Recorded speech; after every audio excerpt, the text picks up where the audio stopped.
Efésios capítulo 6. Revesti-vos de toda a armadura de Deus, para poderdes ficar firmes contra as ciladas do diabo.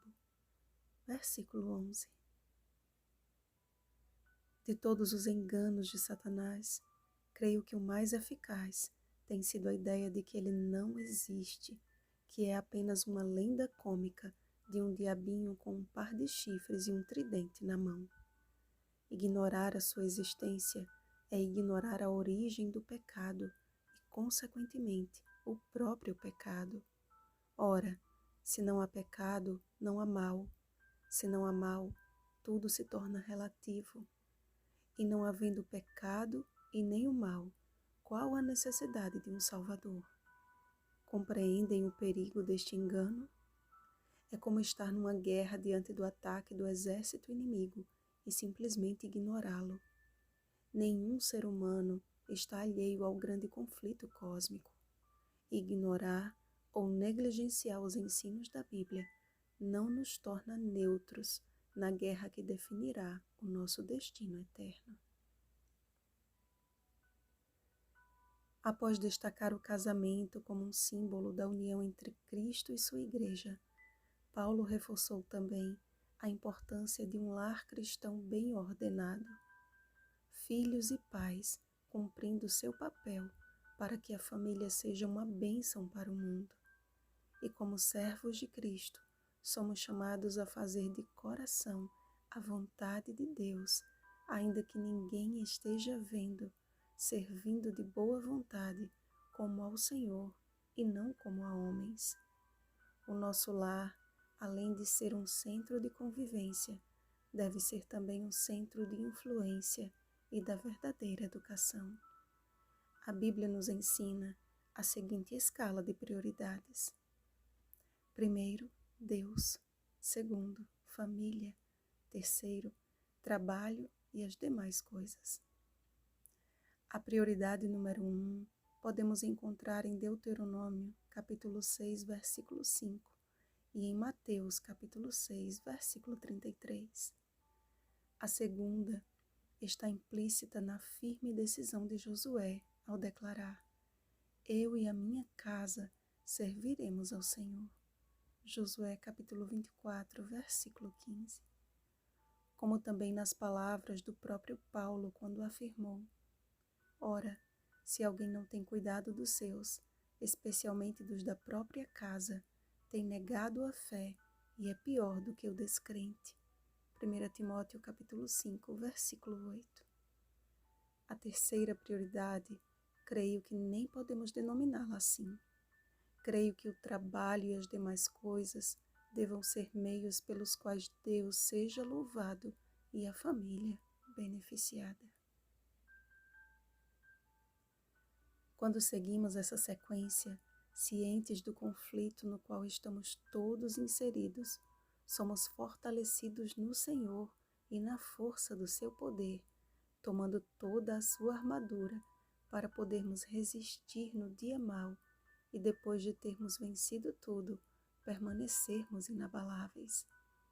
Percebam que Paulo não disse para tomarmos metade da armadura de Deus ou uma parte dela, mas toda, e ele reforçou isso 2 vezes, nos versículos 11 e 13.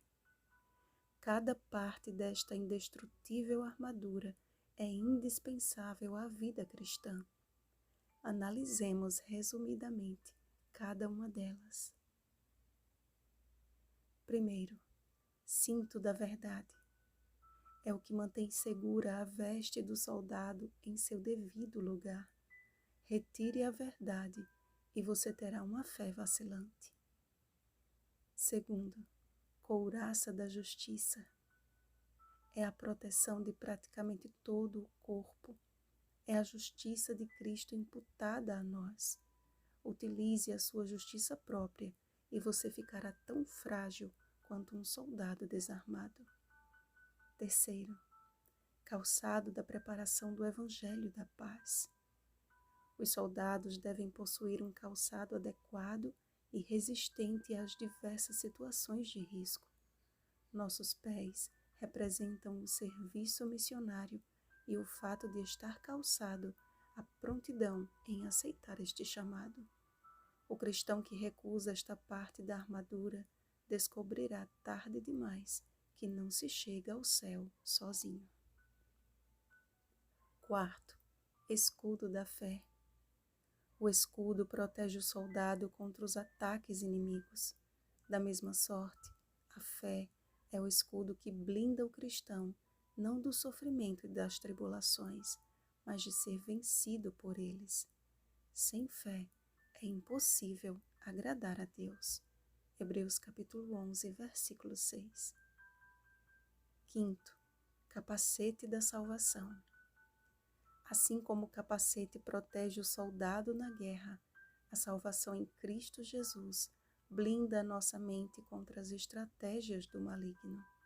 Não podemos de forma alguma permitir que a nossa mente vagueie sem propósito pelas sendas do mal. E não vos conformeis com este século, mas transformai-vos pela renovação da vossa mente. Romanos capítulo 12, versículo 2. Sexto, espada do Espírito.